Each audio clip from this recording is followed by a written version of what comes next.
Kahit na nakakapagod magtaguyod ng pamilya sa panahon natin, palagi pa rin tayong nagkakaroon ng lakas upang hindi sumuko. Malaking bagay yon para makapagpatuloy tayo na tuparin at abutin ang ating mga mithiin.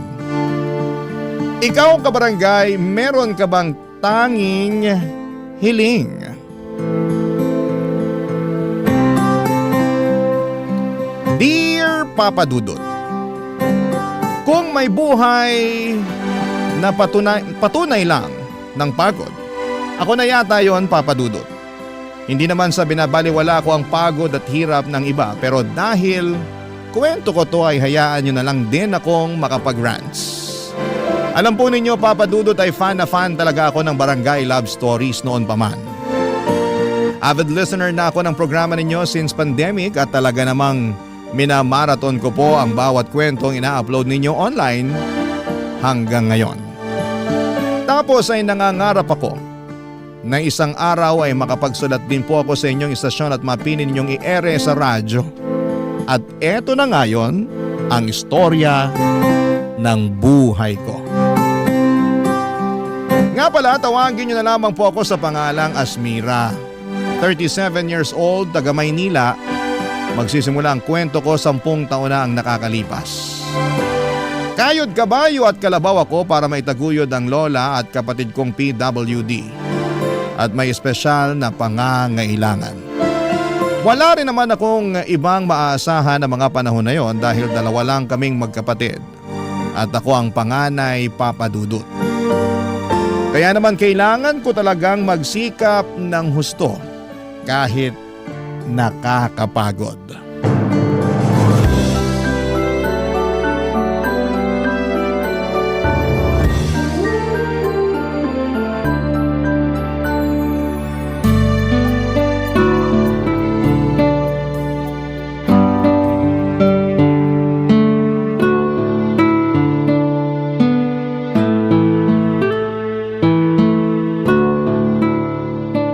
Naku, parang kukulangin yata ang sweldo ko.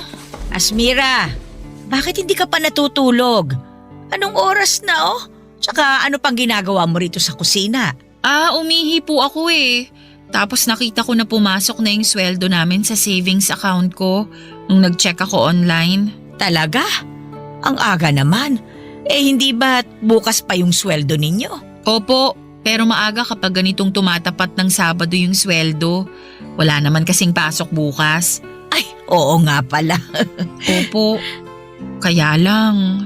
Kaya lang ano? Ang laki pala ng kaltas ngayong cut-off dahil nag-loan ako. Kaya maliit lang yung sweldo ko. Nagbago pa naman yung bayaran ng kuryente. Sumakto ngayong linggo pa talaga yung due date. Wag mo na munang isipin yan dahil may naitabi naman ako mula dun sa nakaraang bigay mo. Po? Nakapagtabi pa kayo? Oo! Kaya yun na lang muna yung gamitin natin na pambayad ng kuryente. Napansin ko na medyo na late sila magpadala ng bill ngayon, kaya nagbago yung due date. Nagpadala naman sila ng notice sa text pero late na rin naman. Ay naku, hayaan mo na. Huwag mo nang problemahin yon. Pero sigurado po ba kayo na may pera pa kayo? Abay, oo naman. Ayoko lang mawalan kayo lalo na kapag kailangan nyo. Paano ko mawawalan? Sobra-sobra yung ibinibigay mo. Minsan nga napapaisip ako kung may natitira pa sa'yo eh. Meron pa naman po. Baka naman sobra mo nang tinitipid ang sarili mo ha? Alam nyo naman po na matipid talaga ako, 'di ba? Oo nga. Pero kung may bagay kang gustong bilhin, bilhin mo na. Pera mo naman yan Pinagtrabahuhan mo. Pinaghirapan mo. Hindi naman po pwede yung ganun. Lalo kailangan ko kayong isipin ng kapatid ko. Saka mahirap yung basta-basta na lang akong bumibili ng gusto ko. Paano kung kailangan natin tas wala akong mahuhugot? Ang akin lang naman, huwag mo masyadong ipagdamot sa sarili mo yung mga bagay na pwede mo namang bilhin sa perang pinaghirapan mo. Tsaka katulad ng sinabi ko, may natatabi naman ako. Nagbibigay din naman ng ibang mga anak ko Kaya ayos lang na hindi mo ako palaging bigyan. Ikaw na nga nagbabayad sa lahat ng bills natin dito sa bahay Ikaw din bumibili ng bigas at saka nag-grocery. Wala naman po sa akin yun. Ang gusto ko, Mabigyan kayo ng maginhawang buhay ng kapatid ko. Palagi ko kayong iniisip at kasama kayo lagi sa mga plano ko sa buhay. Kaya nga nagpapasalamat ako sa iyo ng husto kasi hindi ka nagsasawa na palagi kaming isama sa mga plano mo sa buhay. Ako po ang dapat magpasalamat dahil sa pag-aalaga ninyo sa kapatid ko. Hindi ko alam ang gagawin kung wala kayo. Sigurado mahihirapan akong magtrabaho kasi wala akong mapag-iiwanan sa kanya. Ay naku, wala yon. Apo ko naman yun eh. At saka pareho ko kayong mahal. Kumusta po pala yung kapatid ko ngayong araw? Di naman po ba naging makulit? Ay nako, nagwala nga kaninang tanghali kasi nagulat doon sa kapitbahay nating nagpatugtog ng ubod ng lakas. Natutulog kasi kaya ayun, sinumpong paggising. Hindi ko nga kagad napakalma, iyak ng iyak tapos naninipa pa. Hala, nasipa po ba kayo, Lola? Oo, pero hindi naman masyadong malakas. Grabe naman. Nagulat kasi siya eh. Ako nga rin nagulat. Patulog na rin ako noon kasi katatapos lang namin kumain. Kasalanan ng kapitbahay natin. Pero alangan namang sisihin ko sila, hindi ba? Birthday kasi nung isang anak, kaya nagkantahan. Kaya lang, ewan ko ba naman sa ibang mga tao, walang pakundangan kung mag-ingay. Akala yata sa bundok sila nakatira ng 1 kilometro pagitan sa mga kapitbahay eh. Parang kilala ko na kung sino sa mga kapitbahay natin yang maingay. Sino pa nga ba? Di pinabarangay natin kamakailan lang. Ay, grabe po talaga. Pero paano nyo napatahan yung kapatid ko? Yun. Binigay ko yung teddy bear na binili mo sa kanya. Ang sabi ko, kapag hindi niya yun inalagaan kasi panay ang iyak niya, ay iiyak din yun. Awa naman ng Diyos tumigil sa kaiiyak yung kapatid mo. Tapos nakita ko na lang na yakap-yakap niya yung teddy bear. Mahal na mahal niya yun kasi bigay mo. Ay, pero apo, gabi na. Matulog ka na. Bukas na lang tayo magkwentuhan. Tutal, wala ka namang pasok eh. Opo. Salamat po ulit sa walang sawang pag-aalaga sa kapatid ko ha. At sa akin na rin, Lola. Ay, wala yun. Pareho ko kayong mahal, apo.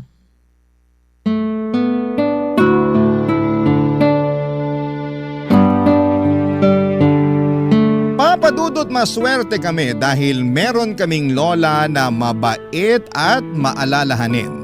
Siya na ang tumayong nanay sa aming magkapatid noong naulila kami. Wala na kami mga magulang, parehong namatay sa sakit noong 16 years old pa lamang ako. Bale, pinaluwas kami ng lola namin na taga Maynila mula sa Abra para tumira kasama niya. Nanay siya ng mama namin na sinusuportahan na lamang ng iba niyang mga anak. Sakto dahil mag-isa na lamang si lola sa bahay nila matapos mamatay ni lolo ng mga panahong yon.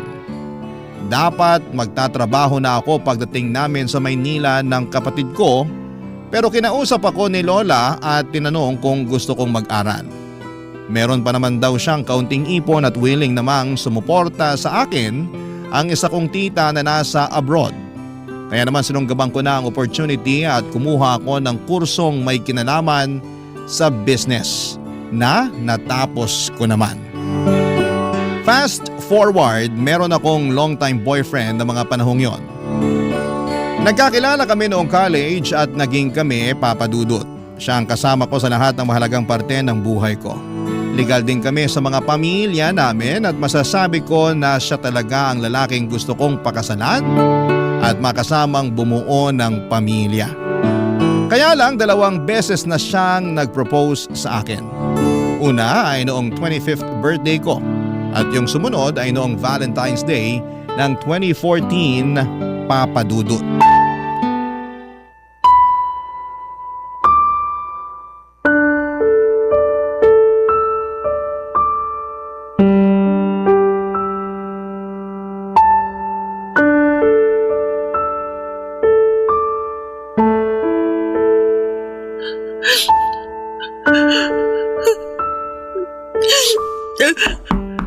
Asmira!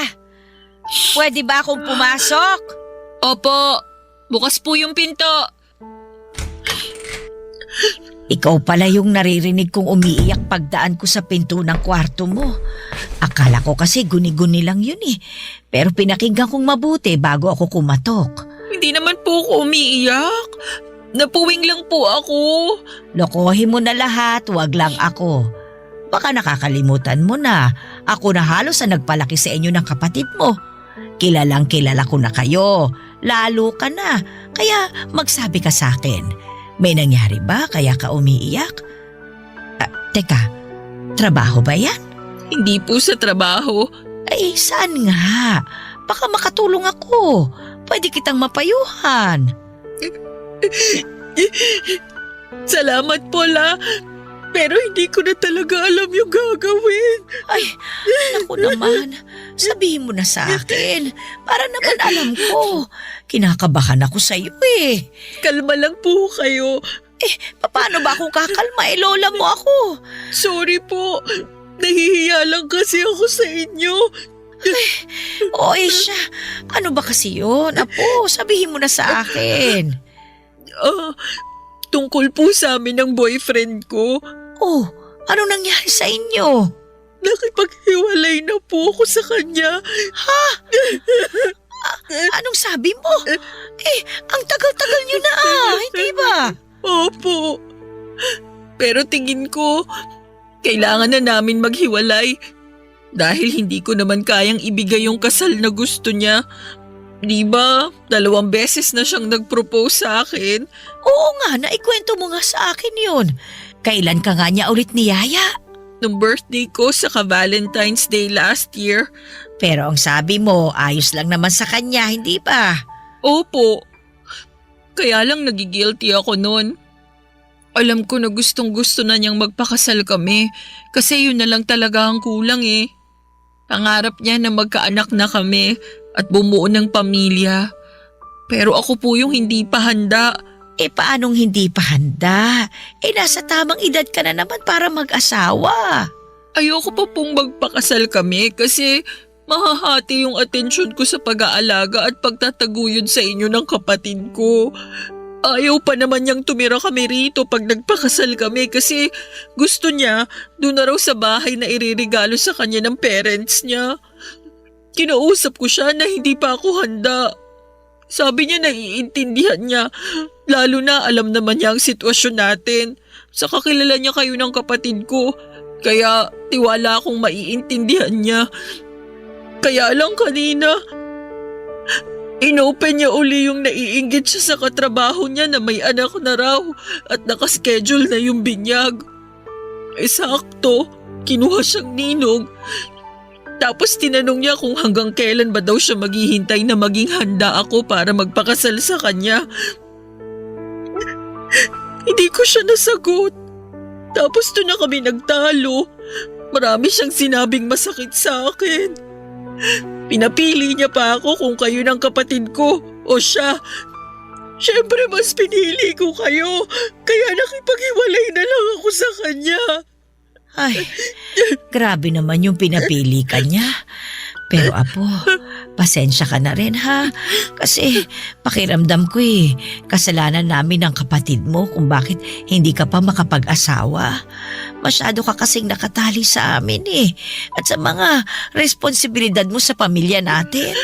Wala po kayong kasalanan. Pinili ko kayo kasi pamilya ko kayo at mahal ko kayo. Nalulungkot lang ako dahil akala ko naiintindihan niya ako. Ang tagal na namin pero hindi pa rin pala. Sa bagay, hindi ko rin naman siya pwedeng paghintayin ng matagal. Lalo wala pang kasiguraduhan kung kailan ako magiging handa. Mas priority ko kasi talaga kayo ng kapatid ko. Salamat, apo. Pero nakakapanghinayang lang talaga yung tagal ng relasyon ninyo. Mabait naman yung batang yun. Akala ko ngayon siya na talaga ang mapapangasawa mo. Ako rin naman po. Pero siguro ganun talaga. Kailangan ko na lang mag-move on. At least, hindi na siya maiinip sa paghihintay sa akin. Ay, kaya nga lang. Hindi ko pa rin talaga mapigilang hindi malungkot. Kung nalulungkot kayo kasi mas pinili ko kayo ng kapatid ko kaysa sa kanya, wag na po. Sinasabi ko sa inyo na sa ngayon, hindi ko talaga priority ang pag-aasawa. Saka Lola, Kung talagang mahal ka, hindi ka pa pipiliin, di ba? Kaya naisip ko na baka sign na nga yun para maghiwalay kami. Oo, mahal ko pa rin siya. Pero hindi sapat yung pagmamahal na yun para manatili pa kami sa relasyon. Hayaan nyo na, makaka-move on din naman po ako.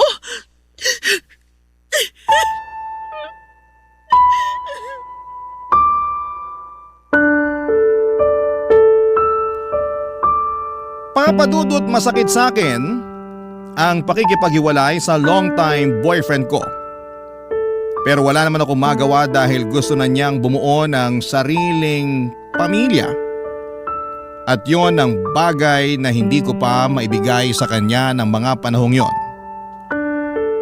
Mahal ko siya at siya na ang nakikita kong tao na makakasama ko hanggang pagtanda namin.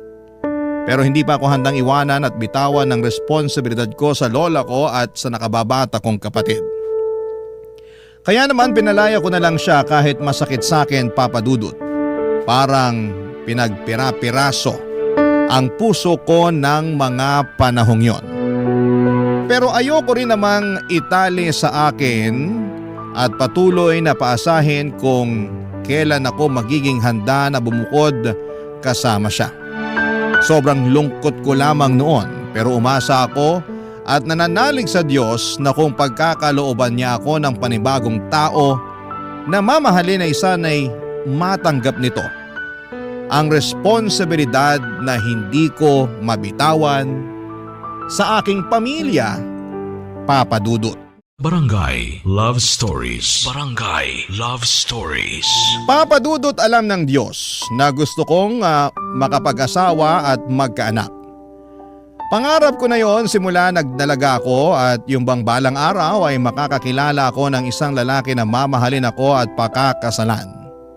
Kahit na hindi masyadong mayaman pero masipag, mapagmahal at mabuting padre de pamilya, ay ayos na po sa akin. Kaya lang dahil sa paghihiwalay namin ng long-time boyfriend ko, aminado akong nagduda ako sa aking sarili kung may chance ba akong makapag-asawa at matupad ang pangarap kong magkapamilya.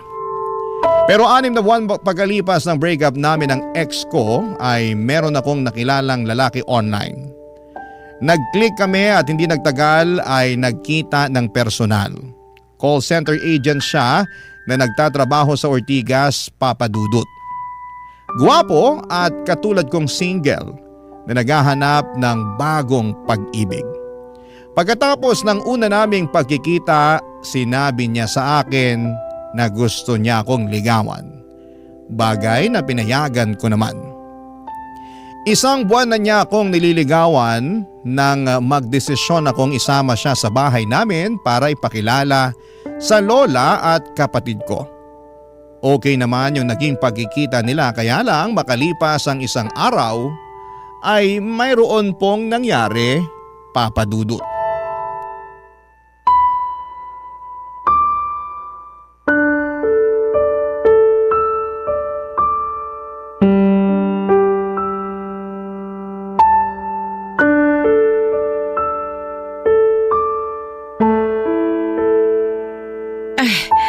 Ano ba yung sinasabi mong hindi na nagparamdam sa'yo yung manliligaw mo? Wala na po eh. Hindi na po siya nagre-reply sa mga text ko. Cannot be reached na rin po yung number niya. Eh bakit naman niya ginawa sa'yo yun? Baka ayaw na niya sa akin kaya ganun. Ha? Aayawan ka niya? Eh ang saya-saya niyo pa nung nakaraan na. Sinama mo pa nga siya rito para ipakilala sa amin ng kapatid mo. Kaya nga po eh. Pero akala ko okay lang ang lahat, kaya lang mukhang mali ako. O ano ba sa tingin mo yung problema? Yung totoo po? Oo. Tingin ko nagbago yung isip niya na ituloy yung panliligaw sa akin matapos ko siyang dalhin dito sa bahay. Naisip ko na hindi pa siya handa sakaling maging kami, tapos mas priority ko kayo ng kapatid ko. Sobra naman yun. Akala ko pa naman masaya siya nung nagpunta rito sa atin. Panay pa nga ang kwentuhan namin ng mga nakakatawang karanasan niya nung nagbakasyon sila ng pamilya niya sa Bohol. Sabi ko kasi, pangarap ko makapunta doon, tapos gaganyanin ka lang niya. Hindi pa naman po ako sigurado kasi bigla na lang siyang nawala. Sa lagay para pala siyang multo. Ganun na nga po. Nakakainis naman yung batang yun. Pero feeling ko nagulat din siya sa kapatid ko nun. Bakit? Hindi ba niya alam na may kapatid kang may espesyal na pangangailangan? Alam naman po kasi kinukwento ko naman sa kanya. Kaya lang, iba pa rin po pag personal na. Akala ko pa naman ni seryoso siya sa'yo. Na siya na yung susunod mo magiging boyfriend. Ay, ang buhay talaga, oo. May mga tao talaga na sa salita lang magaling. Yun nga la Wala naman siyang sinabi sa akin na ayaw niya na pala. Sa lagay, huhulaan ko pa pala. Sakit nun Patunay lang yan na hindi siya ang lalaki para sa'yo. Kaya lang nahulog na po ako sa kanya. Kahit paano naging masaya ako sa isang buwan naming pag-uusap. Naramdaman ko na mahalaga ako sa kanya nung niligawan niya ako. Ganyan naman talaga ang mga lalaki Ipaparamdam nila sa iyo na mahalaga ka sa kanila hanggang makuha nila yung matamis mong oo. Pero hindi lahat nananatiling ganun yung trato sa iyo pag nagtagal. Ang iba sa kanila nagbabago kasi nagiging kampante na dahil nakuha ka na nila. Dapat sa mga ganyang lalaki hindi iniiyakan ng matagal. Mga bahagang buntot. Parang nawawala na po ako ng pag-asa na makakakilala ng lalaking seryoso sa akin. Naniniwala naman ako na merong darating. Pagod na rin po kasi akong maghanap. Huwag ka na munang maghanap, Apo. Hayaan mo lang na ang kapalaran ang kumilos. Naniniwala ako na kung para sa iyo ibibigay sa iyo. Tingnan mo nga kami ng lolo mo nung nabubuhay pa siya. Hindi ko yan gusto. Ayaw ko nga dyan kasi nuknuka ng yabang. Yung pala siya yung lalaking nakatadhana na mapangasawa ko. Sa tinagal-tagal ng panahon, nakita ko na hindi naman pala mayabang ang lolo mong yun. Mabait siya, mapagmahal at maalalahanin. Hindi nga lang kagwapuhan pero pwede na. Lola naman Nagsasabi lang naman ako ng totoo. Sige po kayo, baka biglang magmulto si Lolo. Sabi niyo nun, gustong-gusto niya palagi na sinasabihan ng gwapo. Siya lang ba? Akala ko lahat ng mga lalaki gwapong-gwapo sa sarili. Grabe kayo. Biro lang. Tsaka biro lang din naman yung hindi kagwapuhan yung lolo mo. Kasi para sa akin, siya na yung pinakagwapo sa lahat. Totoo rin naman po. Kaya nga, nalungkot din talaga ako nung namatay siya Pero mabuti na lamang at dumating kayo ng kapatid mo sa buhay ko. Sabi ko nga sa sarili ko, hindi pa rin ako hahayaan ng Panginoon na maging mag-isa. Hindi po kayo mag-iisa hanggat nandito ako at ang kapatid ko. Pangako ko po yan la. Pero hindi naman kita pinagbabawalang mag-asawa ha? Hindi ka na rin naman bumabata. Ilang taong ka na nga ba? Ay, wala pong tanungan ng edad. Hindi naman halata, Apo. Mukha ka pa rin namang 16 anyos. Bulero ka, Lola. Hindi bintangera. Pero seryoso po. Salamat po kasi nandyan kayo para may makausap ako. Lalo na sa mga ganitong pagkakataon. Kahit na malungkot yung nangyari sa naunsyami kong love life, masaya naman ako dahil kasama ko pa rin ang pamilya ko. Para sa akin, kayo po ang mas mahalaga.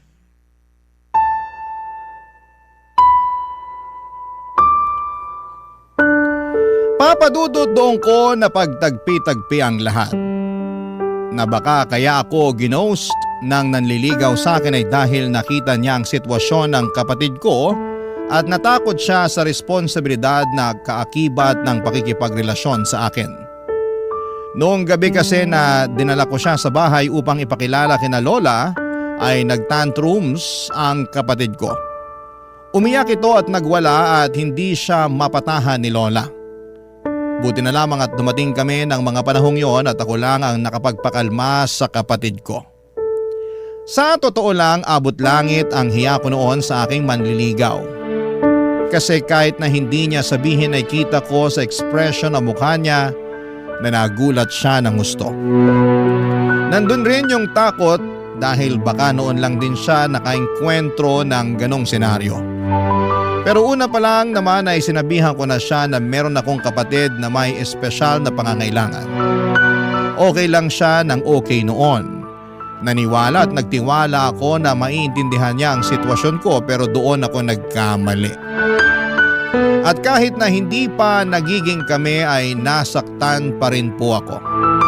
Plano ko pa naman na sagutin na siya kinabukasan. Pero may kasabihan nga na rejection is God's redirection. Ang ibig sabihin ay may mga bagay na hindi nangyayari dahil merong magandang plano ang Diyos para sa atin. Lumipas ang 5 buwan, nakilala ko si David. Bagong salta lang siya noon sa pinagtatrabahuhan ko. Pinalitan niya ang dati naming supervisor na paalis na ng panahong yon. Hindi ko naman siya boss, bali magkaibang department kami pero lagi kami nagkikita at nagkakasama sa mga management meeting, Papa Dudut. Naging close kami. At hindi nagtagal ay niyaya niya akong lumabas upang makipag-date, Papa Dudut.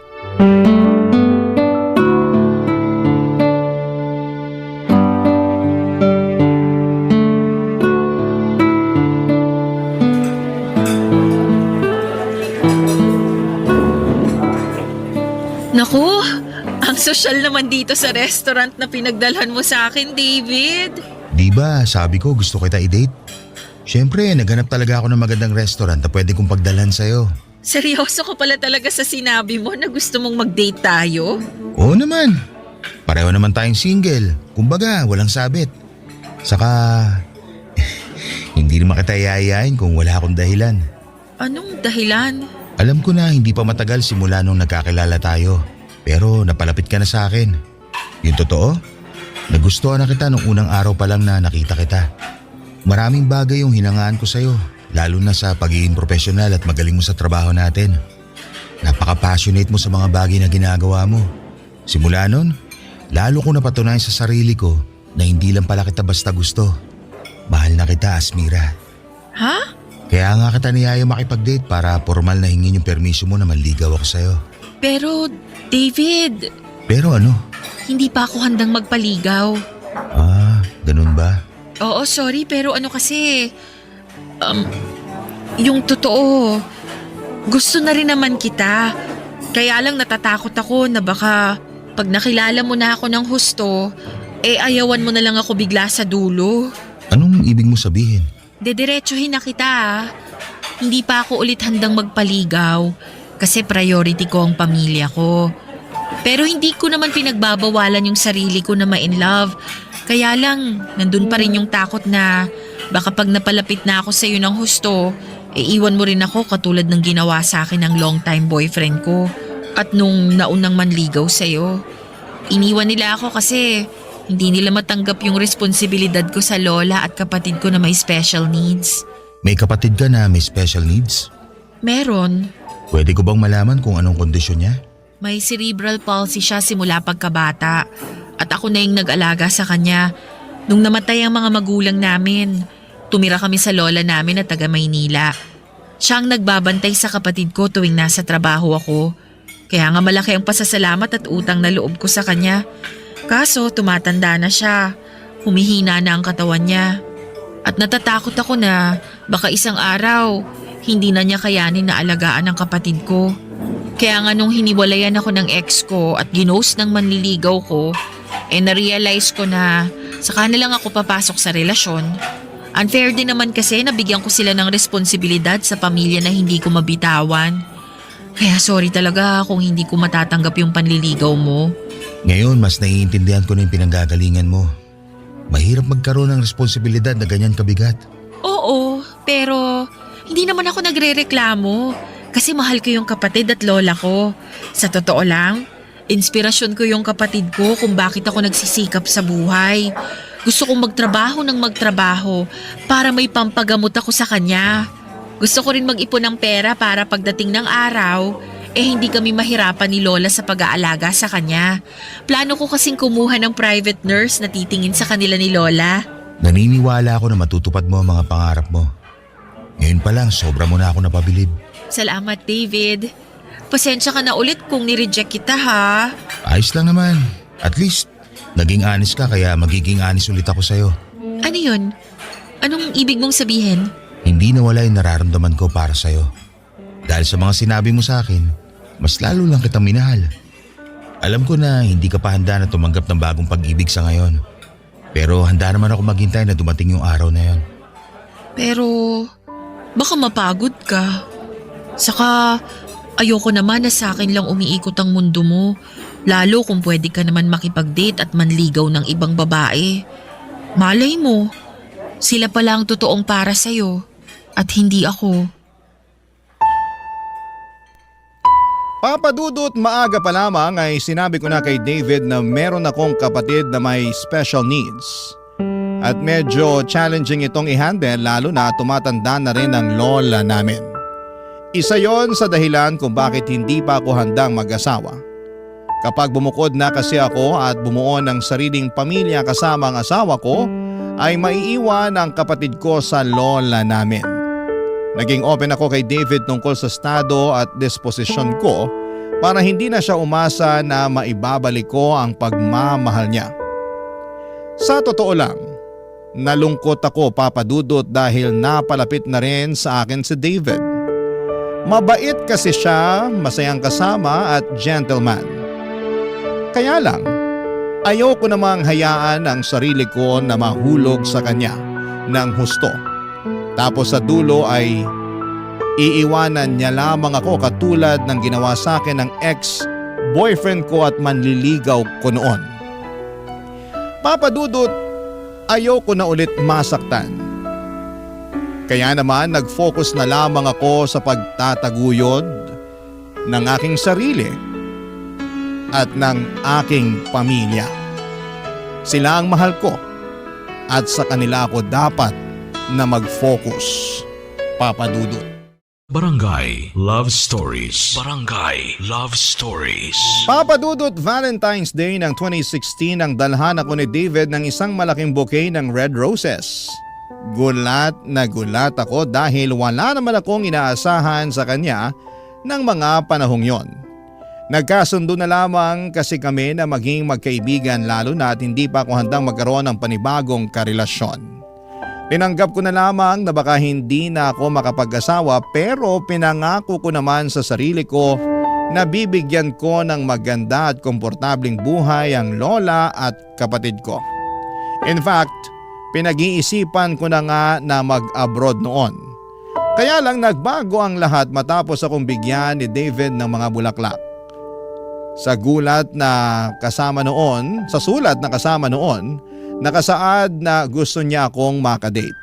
Pumayag ako at kinagabihan ay pumunta kami sa isang restaurant sa Quezon City na noong ko lang napuntahan sa tanang buhay ko.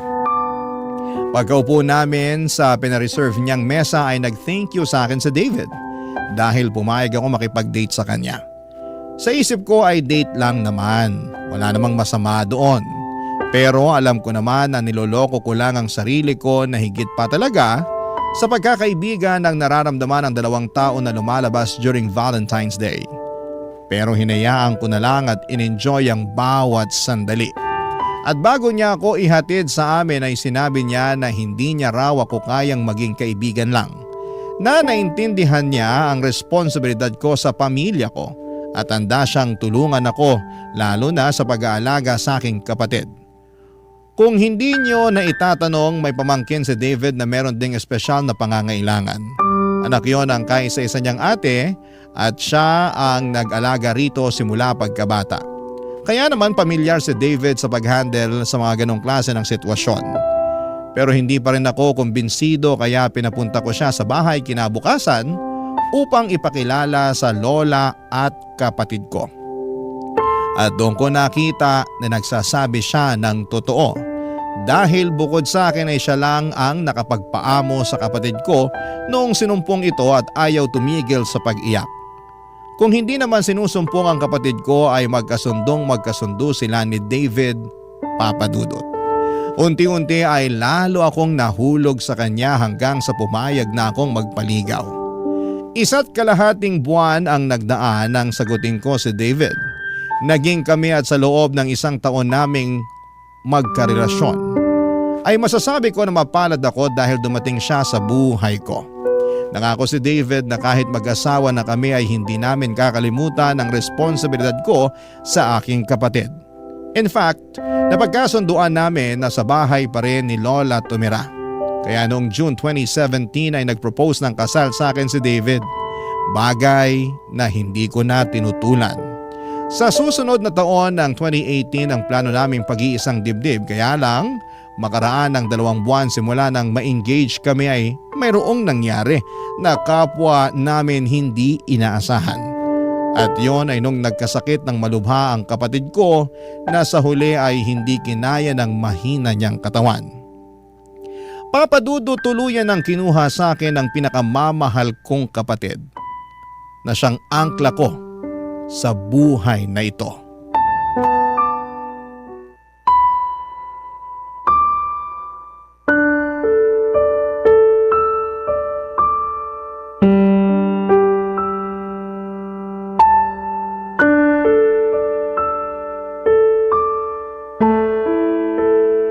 Asmira, ilang araw ka na hindi kumakain. Baka mapano ka na niyan. Okay lang na mapano ako. Para mamatay na rin ako katulad ng kapatid ko. Huwag mo naman sabihin yan. Marami pang nagmamahal sa'yo. Saka kailangan ka pa namin ng lola mo. Pero kailangan ko rin yung kapatid ko. Kailangan ko siya kasi mahal na mahal ko siya. Pero wala na siya. Ando na siya sa kabaong oh.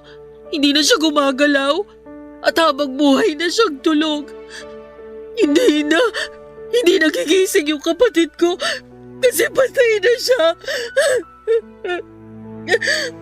Bakit kailangan niya agad mawala? Bakit siya agad kinuha sa akin? Inaalagaan ko naman siya. Ginawa ko naman lahat. Hindi ko rin alam ang sagot sa tanong mo. Pero isa lang naman ang sigurado. Baka pinagpahinga na siya ng Diyos. Bakit siya pagpapahingahin? Nandito naman ako. Hindi ko naman siya pinababayaan ah. Inaalagaan din siya ni Lola. Maraming nagmamahal sa kanya rito. Kaya bakit kailangan niya agad mawala? Sobrang unfair naman ng Diyos kung hindi niya nakikita yung mga pagsasakripisyo ko para mabigyan lang ng magandang buhay yung kapatid ko. Sobrang unfair niya kasi kinuha niya sa akin yung kaisa-isang tao na dahilan kung bakit ako nagsisikap sa buhay. Mahal na mahal ko yung kapatid ko, David. Kahit na may kapansanan siya at espesyal na pangangailangan, hindi ako nagsisisi na siya yung naging kapatid ko. Gusto ko ako pa rin na maging ate niya kahit na sa susunod na buhay. Napapagod ako sa trabaho at sa buhay na to. Pero kahit kailan, hindi ako napagod sa kanya. At alam niyo ng kapatid mo, Asmira. Sigurado ko na nagpapasalamat siya sa'yo ng gusto dahil meron siyang mabait at responsabling ate. Di ba, bago ako dumating, ikaw lang din naman ang nagpapakalma sa kanya. Alam ko yun. Nakita ko yun kasi pag nandyan ka, ngumingiti siya. Tapos tinuturo ka pa niya palagi. Patunay lang yun na sobrang malapit siya sa'yo. Oo, tapos hindi ko na ulit makikita yung ngiti niya. Yung maganda niyang mukha. Hindi ko na maririnig yung boses niya at yung mga pag-ungol niya pag may tinuturo siya na gusto niya na kunin. Pati yung tawa niya pag masaya siya. Lahat yun, kasama na niyang malilibing. Hindi ko na makikita ang kapatid ko dahil wala na siya sa piling namin ni Lola habang buhay. Naniniwala ako na kahit hindi na natin siya kasama sa buhay na to, mananatili pa rin siyang buhay sa mga puso natin. Alam mo, kahit na sandali pa lang kami nagkakasama ng kapatid mo naging malapit na rin siya sa akin. Napamahal na ako sa kanya kaya nga sobrang sakit din sa akin tong biglang pagkawala niya. Pero alam ko, naniniwala ako, nakasama pa rin natin siya anumang mangyari. Hindi nga lang natin siya nakikita, pero hindi naman talaga siya nawala. Iisipin ko na lang na nakapagpahinga na siya sa piling ng Diyos. Na wala siyang sakit na nararamdaman at nararanasan para kahit paano mapanatag ako at mabigyan ng konting peace of mind sa pagkawala niya. Thank you, David, ha? Sa lahat-lahat. Sa pagmamahal sa kapatid ko. sa pagtrato sa kanya ng tama at mabuti. Sa mga tulong mo sa amin ni Lola, lalo nung araw na iniwan na kami ng kapatid ko. Sobrang down ako noon kaya hindi ko na alam yung gagawin. Buti andyan ka para ayusin yung mga papeles niya at pagbuburulan. Maliit na bagay lang yun kumpara naman sa pagsasakripisyo mo para sa kapatid mo nung nabubuhay pa siya. Walang kaso sa akin ng tumulong, lalo na't mahal ko ang kapatid mo. Salamat pero hindi maliit na bagay yung ginawa mo at patuloy mo pa rin ginagawa. Kaya salamat talaga. Hindi ko alam ang gagawin ko kung sakaling wala ka. Hindi ako mawawala. Palagi ako nasa tabi mo para tulungan at damayan ka. Tandaan mo, hindi ka na nag-iisa. Oo, lagi kong tatandaan yan. Buti naman. Pwede bang kumain ka na? Nag-aalala na ako sa'yo eh. Wala pa rin akong gana eh. Pero sige, susubukan ko. Kakain ako kahit konti. Papadudot ang sakit-sakit mawala ng kapatid. Hindi ko alam kung paano pa ako uusad ng mga panahong yon. Masyado rin kasing mabilis sa mga pangyayari at nagkaroon siya ng pulmonya at nagkaroon ng komplikasyon. Hindi na naagapan at hindi namin nakalain na kukunin na pala ng Diyos sa amin ang kapatid ko. Matagal na namang mahina ang katawan niya kaya mabilis siyang magkasakit, papadudot. Pero naaagapan namin yon kaya gumagaling siya. Kaso sinabi na rin ng doktor na kusa nang bumigay ang katawan ng kapatid ko at wala na akong nagawa nung agawin siya ng kamatayan. Pakiramdam ko po noon ay gusto ko na rin mamatay lalo't wala na ang angkla ko. Sa totoo lang kahit minsan ay nakakaramdam ako ng pagod sa pag-aalaga at pagtataguyod sa kapatid ko ay mahal na mahal ko pa rin siya. Siya ang inspirasyon ko at dahilan para magpatuloy sa buhay. At nung nawala siya, pakiramdam ko ay nawala na ako ng direksyon sa buhay at pag-asa na makakausad pa. Pero buti na lamang at nandyan sina Lola at David. Naging sandalan ko sila sa oras na nangihina ako gawa ng pagkamatay ng kapatid ko. At kapag gusto ko nang bumigay, yung pagmamahal ni David ang nagsisilbi kong lakas, papadudot. Sa pagpapatuloy ng aming relasyon ay natuloy pa rin ang kasal namin ni David noong 2018 at tumira kami sa bahay ni Lola at nangako na aalagaan siya. Hindi nagtagal ay nabuntis ako. Masayang masaya kami ni David dahil magiging magulang na kami. Kapwa excited kami at kabado na rin, kaya lang habang ipinagbubuntis ko ang panganay namin ay muli kaming sinubok ng kapalaran. Matapos matuklasan sa isang masusing pagsusuri na mayroong Down syndrome ang magiging anak namin, papadudot.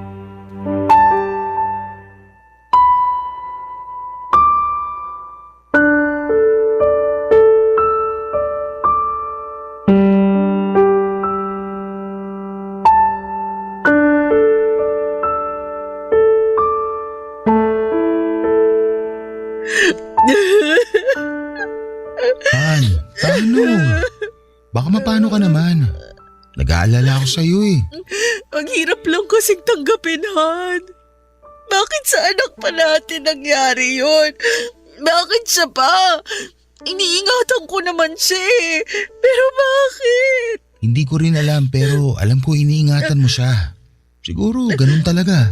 Tingin mo, pinarurusahan tayo ng Diyos? Kaya binigyan niya tayo ng anak na may espesyal na pangangailangan? Hindi ah. Hindi. Pero bakit nga kasi yung anak pa natin? Ewan ko Han.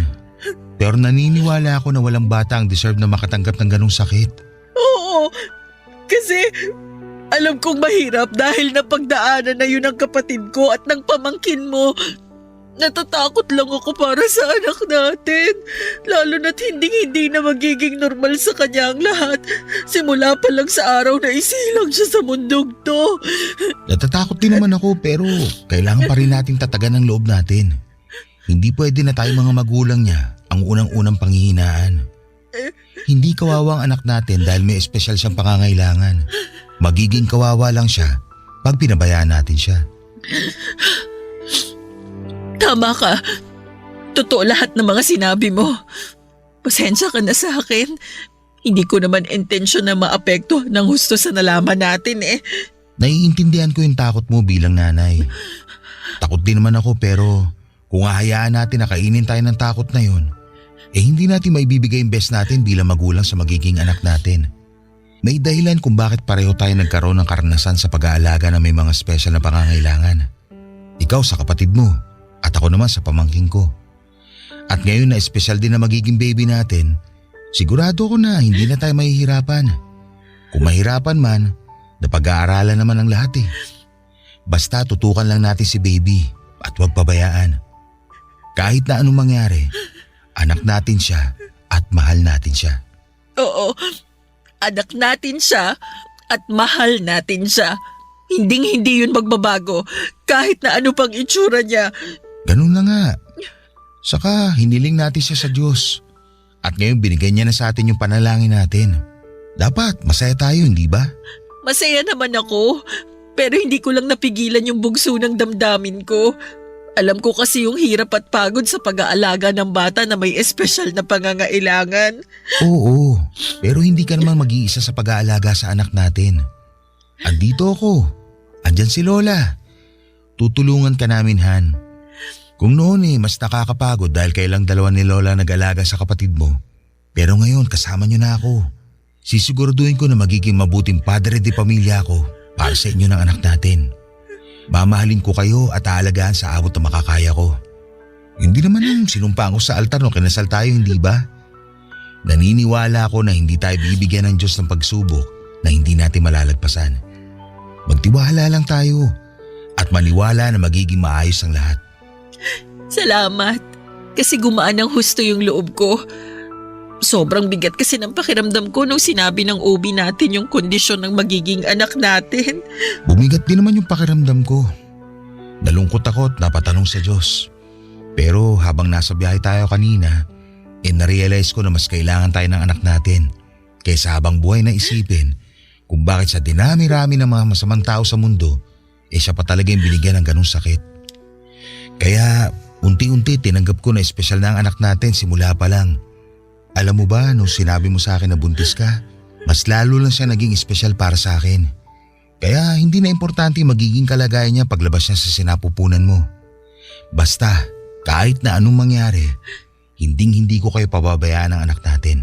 Kahit na wala pa yung anak natin, hindi mo naman kami pinabayaan ni Lola. Thankful kami kasi dumating ka sa buhay namin. Thankful ako lalo dahil naging asawa kita. Salamat talaga, Han. Walang anuman yun. Thankful din naman ako kasi naging asawa kita. Kaya huwag ka na masyado malungkot ha. Kakayanin natin to. Kakayanin natin. Basta magkasama tayo.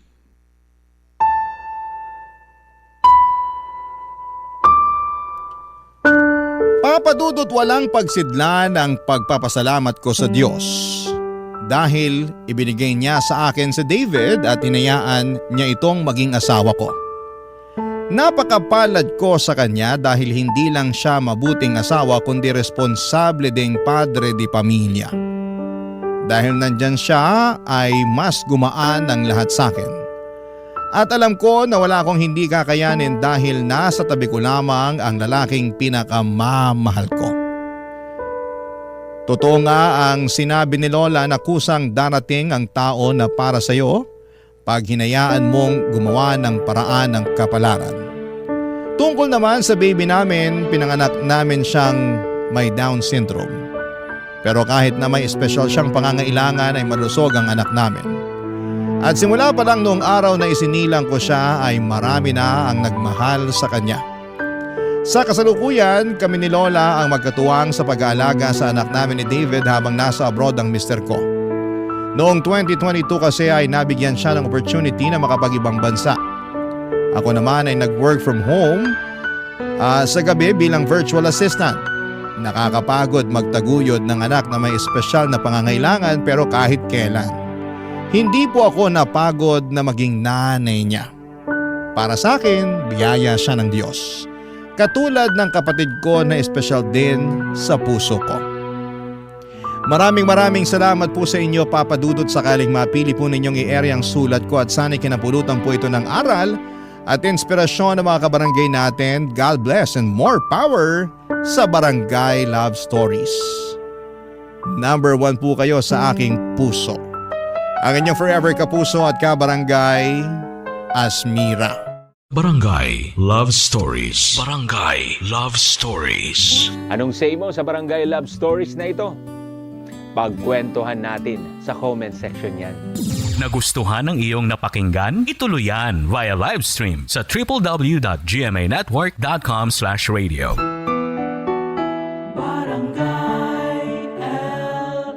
In Mega Manila, 97.1. Forever.